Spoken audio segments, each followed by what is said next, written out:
أما بعد فقد قال الله تبارك وتعالى وقوله الحق وهو أصدق القائلين بسم الله الرحمن الرحيم قل للمؤمنين يغضوا من أبصارهم ويحفظوا فروجهم ذلك أزكى لهم إن الله خبير بما يصنعون صدق الله العلي العظيم صلوات بيجي محمد.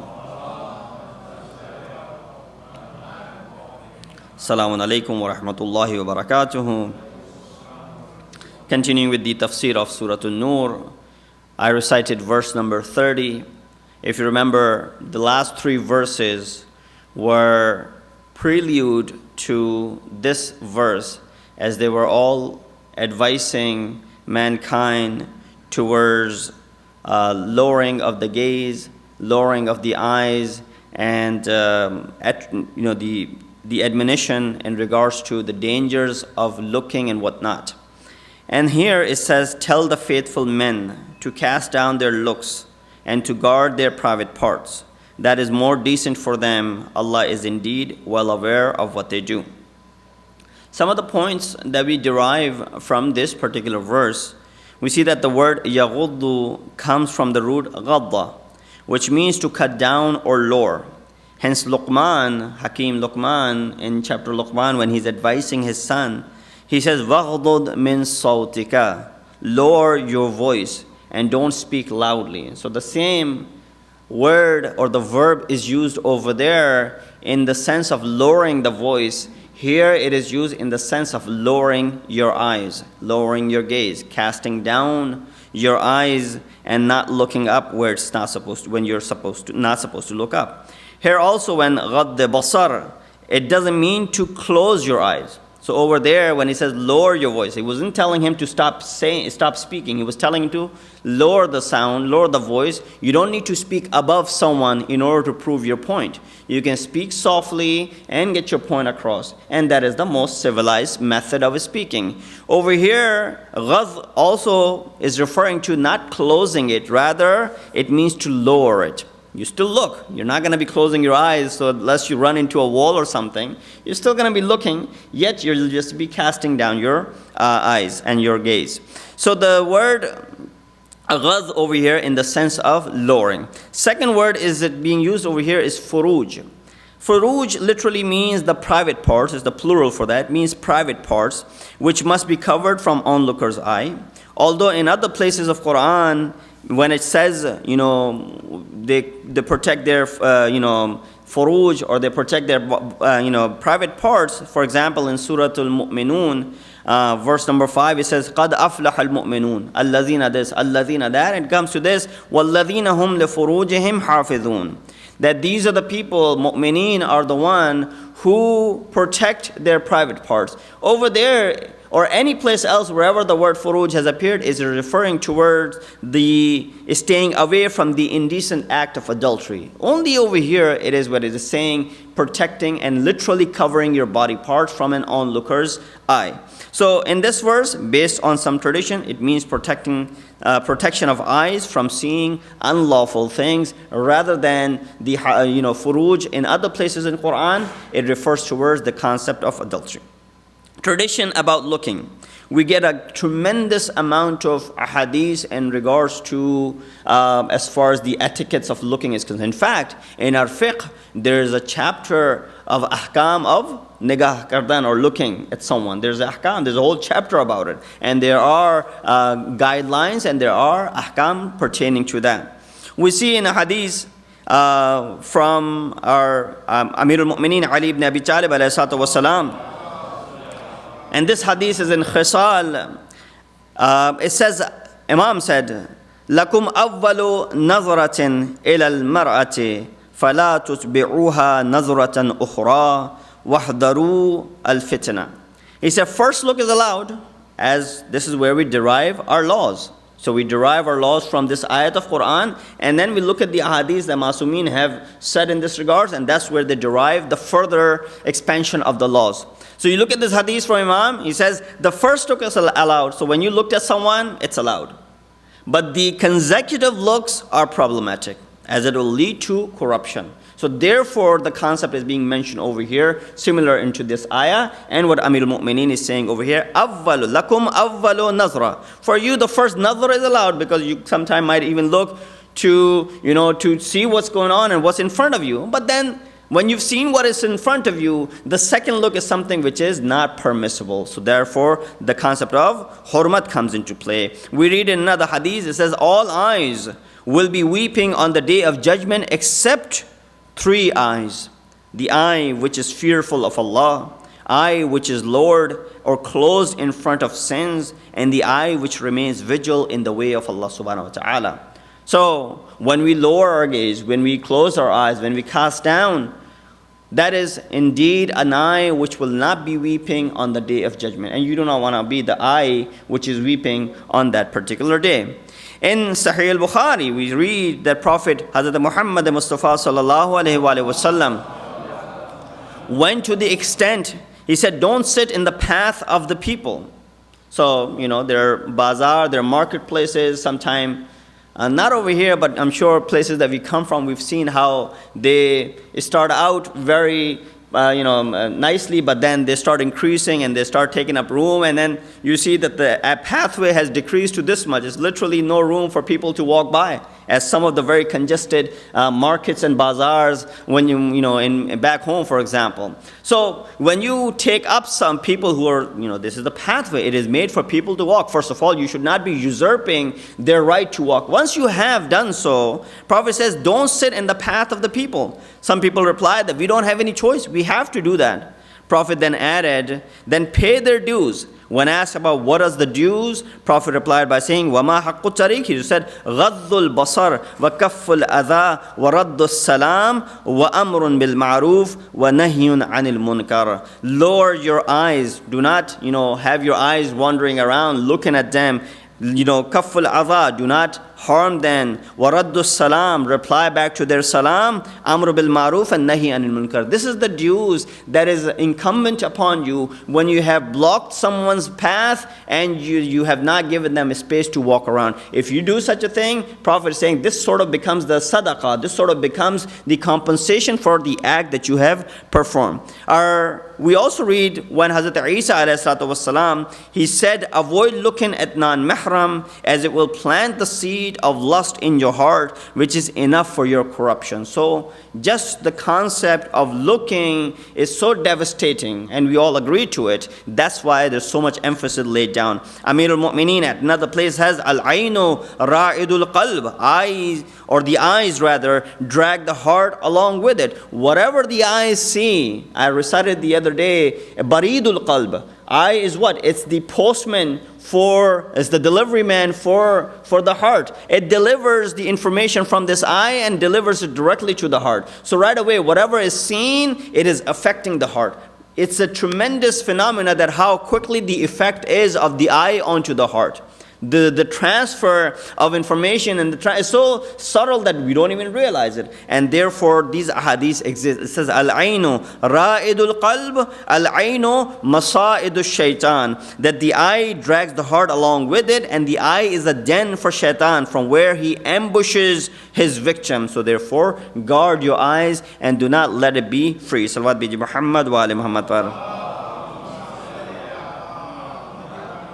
So all of these ahadith, under this verse of Surah Noor, verse number 30 that we recited, and then verse number 31st, inshallah, we'll recite tomorrow, which is pertaining to the hijab of the women. So this is discussing the hijab of the men. And I say this, that, hijab of the women is much easier than the hijab of the men. Hijab of the women is they have to cover themselves. So it's easy, you can cover yourself. You don't have to worry about an onlooker, you just have to cover yourself. But the hijab of men is so difficult that you have to lower your eyes. That's the hijab for men. And it's very difficult because we talked about it the other day as well. These organs, they're not under our control. We don't have any control over many of these organs. These organs, in other words, have their own mind. They do whatever they want to. Their desires overcome the desires and the conviction that we have inside us. So we lose control over them, and they are wandering around. So this is why Prophet said, An-nazaru sahmun masmumun min siham iblis, faman tarakaha khawfan min Allah atahu Allahu imanan, yajidu halawatahu fi qalbi. A bad look is a poisoned arrow from the arrows of Iblis. Whoever closes his eye with the fear of Allah, Allah will grant him faith, sweetness of which he can feel inside. So we want a faith. We want the iman, from the iman that we can feel inside us. Not just the iman that we have, yes, learned these things, or we have recited the kalama, or we have recited the shahadatan. No, the iman which you can feel inside your body, inside your soul. You can feel the sweetness of that iman. How do you get that? By lowering the eyes. Prophet also added, whoever fills his eyes with haram, obviously haram looks, in this world, his eyes will be filled with fire on the day of judgment. Messages that we learned from this ayah, these were some of the points that we derived from it. Protecting the eyes from haram is part of our faith. That's why this ayah began by saying, قُلْ لِلْمُؤْمِنِينَ. Not to, لِلْكَافِرِينَ or لِلْيَهُودِ وَلِلْنَصَارَى وَلِلْإِنسَانِ. No, it's a قُلْ لِلْمُؤْمِنِينَ. Allah subhanahu wa ta'ala is only advising the mu'mineen. So we understand lowering the eyes is part of the iman. That's why mu'mineen are being addressed over here. Instinctive attractions must be controlled. يَغُضُّ مِنْ أَبْصَارِهِمْ. Protecting the eyes from seeing haram is a prelude to chastity. So therefore, if you can do this muqaddama, then in the later part, when it becomes more difficult, you'll be able to control as well. Chastity is also mandatory for men, as this ayat is all talking about men covering themselves or controlling their eyes. It says, يَحْفُظُوا فُرُوجَهُمْ. To look at someone flirtatiously or unchastely becomes an obstacle in the spiritual growth of insan. يَغُضُّ يَحْفَظُ وَأَزْكَى. These three words have appeared. يَغُضُّ, so you lower.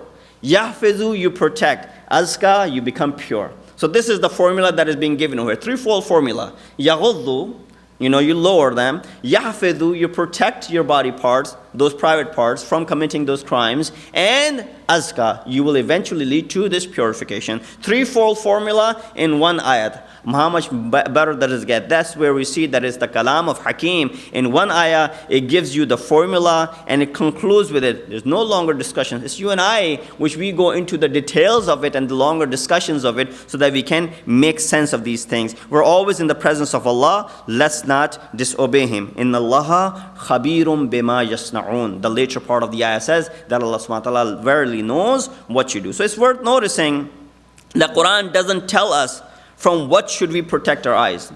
All this ayat was telling us, just protect your eyes. It did not at one place tell us from what should we protect our eyes. What is one thing? Quran should have counted at least 1, 2, 3 things. Okay, protect your eyes from this, protect your eyes from this, protect your eyes from this. All is said, just protect your eyes. That's all it said. So here we understand when Quran did not limit anything, so there is a large scale of things which fall under this category. Reason for not mentioning it, to keep it general. So there are many things that you need to protect your eyes. It's not just 1 or 2 things. And that's the reason Allah subhanahu wa ta'ala kept it general. But because the next verse and the previous verses were talking about the hijab of women, it is understood that this verse is advising us to keep our eyes lower in the presence of not mahram. So it sort of does give it away, but not in this particular ayah, but rather in the next ayah. Salawat biji Muhammad wa ali Muhammad pa. 17th of Ramadan also marks the day when the first battle was fought, and that was the battle of Badr. In the second year after the Hijrat, on 17th of Ramadan, Muslims engaged into first battle with the kuffar of Makkah. Why did the Muslims go into this battle? What was the reason behind it? All that details, I'm sure you've heard many times. Who fought in it, and all of those details. Our discussion is with Quran, so we will keep it with Quran only.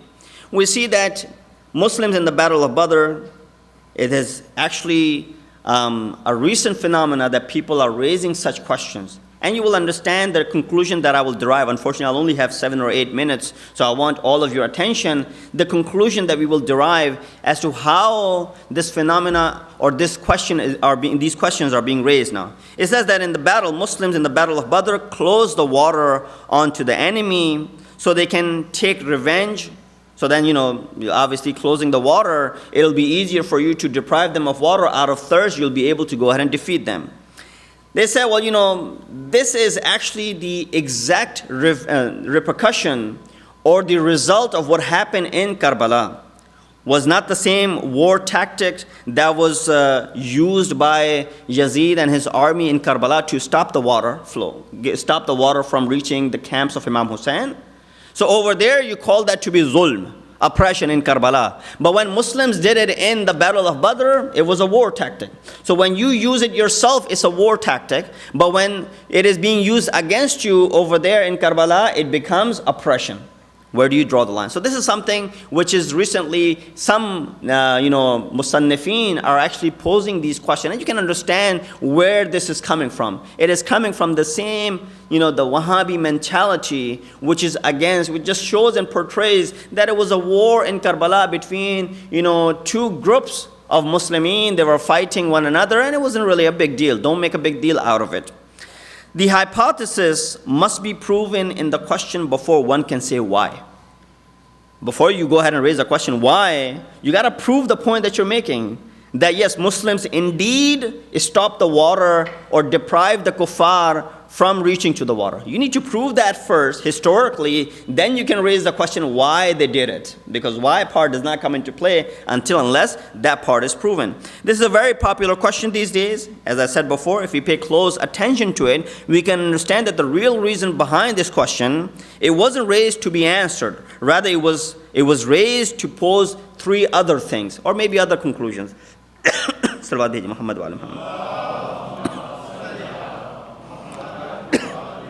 First is Muslim cut off the water supply for their enemies of Badr, so you start off from that. Second, the event of Karbala was the reaction and revenge or a similar type of battle because they also closed the water on Imam Hussein and his army. The Battle of Karbala was a normal battle between two groups who were against each other, and there was no oppression at play over there. We see that firstly, therefore, it must be proven that Muslims actually did cut off water upon kuffar in the Battle of Badr. That never happened, nor can it be found in any of the authentic historical accounts or the books of history. Secondly, we know that it is against the teachings of Islam, especially when Prophet himself is there, to go ahead and cut off the water supply onto those who are standing against you, even if it might go in your own favor. This was a practice that was never done, at least in the time of Rasulullah, or in the times, the battles that were fought in the times of Masumin alayhi salatu wasalam. Also, and if it was allowed, Imam Hussein had control over the water initially. When he arrived in Karbala, who had control over this water? Imam Hussein had control over this water. This is where Imam ﷺ gives water to Hur, and gives not just to the Hur, but also the animals were quenching their thirst with the water that Imam ﷺ had under his possession. In Battle of Siffin, Muawiyah had control over water initially, deprived Imam Ali's army from reaching this water. Imam ordered his people to go ahead and take control back of that water because we don't want to be dying over here thirsty. They went, they fought, they took control over the water. And then some of Imam's companions say, now should we go ahead and do the same thing what they did to us, deprive them? Imam said, no. What difference will there be between you and them then? No, let them have this water. A lot of people were ticked off from that we were deprived a moment ago. Now we have control of this body of water. Why shouldn't we do the same treatment to these individuals? Second, in the Battle of Badr, neither Muslims were in the position to cut off the water upon the enemies, nor were the kuffar had the ability. In fact, if you go ahead and read, therefore neither one had that ability to go ahead and take full control of it. Enemies of Islam were defeated because of the strong conviction and determinations of Muslims, not due to thirst. Don't try to make it into an event because the kuffar in Battle of Badr died or they lost because of water issue. In the beginning of the battle, 3 swordsmen from each side laid the foundation, where Muslims came up on top by killing their counterparts. Utbah died from the blow received by Amir al-Mu'mineen, not because of extreme thirst. That was the reason that laid the foundation, and then later on with the ayat that I will recite what happened. Thirdly, ordering and the situation of the 2 armies at Badr was in a way that it was difficult for both sides to reach the water. Although enemy had slight edge upon Muslims from the aspect of better arsenal, they had more people, they had better weaponry, they had more animals, they had all of these resources, they were better. In fact, they were actually situated in a better, higher altitude place than Muslims were. Muslims were in a valley. We read that in Surah Anfal, verse number 42 says what? إِذْ أَنْتُمْ بِالْعُدْوَةِ الدُّنْيَا وَهُمْ بِالْعُدْوَةِ الْقُصْوَى. It said, recall when your enemy was positioned at a less defensible brink of the valley, the pagans' army had the more defensible, higher side than of yours. So this is the ayat of Quran is clearly mentioning how they were situated at a lower part, Muslimin were, and the kuffar were situated at a higher elevated place. And we all know from having seen all of these wars, have read all of these wars, have watched movies in regards to wars, what happens if someone is at higher altitude and someone else is at the lower altitude? Who has the advantage? The one who has the higher altitude. So therefore over here, Muslimin were actually, had a lesser defensible place than the kuffar according to this ayat of Surah Anfal, verse number 42. But Allah subhanahu wa ta'ala says this situation did not take place according to your previous plans. Ayat continues, otherwise everything would have been different. But in order that Allah may carry through a matter that was bound to be fulfilled. How did He carry through? This is where the ayat of Quran explains it further. The verse clearly points out that you were situated in a lower place which made you even weaker. We're talking about Battle of Badr. But God gave you victory. How did He give you the victory? As mentioned in the next few verses explicitly, He made them see your number higher than you actually were. Kuffar were looking at you and they were seeing multiple people. Bifocal glasses, you look at, you see, images of more. They were looking at Muslimin and they were seeing multiple people. And when Muslimin were looking at the kuffar, they were seeing lesser people. Just imagine having this vision that you're seeing your enemy, they're less than you. And they are seeing you more in numbers. And this was something, obviously, a miracle that Allah subhanahu wa ta'ala had done. So, He made them see your number higher than you actually had, and made you see them less than what they actually were, which resulted in them being frightened and you being empowered over them. Zamakhshari clearly points out after the advantage that Muslimin had, they were in a terrible situation. They were, first of all, they were a lower place. They didn't have this arsenal. They didn't have these weaponry. They didn't have enough people. They didn't have enough horsemen. They didn't have enough animals. None of those things existed. So they were in a terrible situation. They had missed the caravan which was passing through, and it was possible that the guards might join the enemy's army as well. Fundamentally, Muslims hadn't come to fight either. Where did they come over there? That's another story. They didn't come to fight, so they were not prepared for a battle. By any means, it would not have gone in the favor of Muslimin. They suddenly found themselves facing the enemy, and Kashaf, in Tafsir Kashaf, Zamakhshari mentions it under this verse of Surah Anfal, verse number 42. Salawat Beji Muhammad wa ali Muhammad. Tafsir Safi and Al-Mizan also mentioned that enemy had control over the water, but didn't have the ability to deprive Muslims from reaching it, as they hadn't surrounded the Muslims as opposed to Karbala. They had them completely surrounded from all directions because they were just simply too many in numbers. With all this, still it became difficult for Muslims to reach the water at Badr, for which Allah subhanahu wa ta'ala sent rain upon them. So it was difficult for them to reach water. What did Allah do? Surah Anfal, verse number 11 says, we sent rain upon you so we can quench your thirst. Hence we can see, and this is where the conclusion is being drawn, 1 minute, inshallah I will end. We can see the reason why this doubt was ever created. It wanted to infuse the three above mentioned false claims. Cutting off the water by Muslims at Badr resulted in Karbala being a mere revenge, and the reaction, as quoted by Yazid, that it had the martyrs of Badr been here, they would have seen what I have achieved today. So he said that himself. And then no oppression ever took place in Karbala. It was a battle between two groups. They fought for their rights. One came out successful, the other one didn't. If these people had read these sources, which they might have, would know that Muslims were never in a position to do that, cut off the water supply. Quran is also proof of that. Even if they had the capability, they wouldn't have done so, because if that was the case, Prophet would not have allowed it, as we seen in the seerah of Amir al-Mu'mineen in the Battle of Siffin. and in the seerah of Imam Hussein when the Battle of Karbala initially began. So this was just a historical account from the ayat of Surah Anfal, verse number 11 and verse number 42, and the verses after that in regards to Battle of Badr, which took place on 17th of Ramadan in the second year after Hijrah. Allah subhanahu wa ta'ala gave victory to Muslimin in that, and it set the platform for Islam to grow and flourish as it did until they came back to conquest of Mecca in the 8th year of Hijrah. We ask Allah subhanahu wa ta'ala to give us tawfiq to be able to follow these commands that we learn from Quran, as well as the commands of Ma'sumin alayhi salatu wasalam. We ask Allah subhanahu wa ta'ala to hasten the zuhur of our awaited Imam, make us among the helpers and the soldiers of Imam. Wa akhiru da'wana, alhamdulillahi rabbil alameen.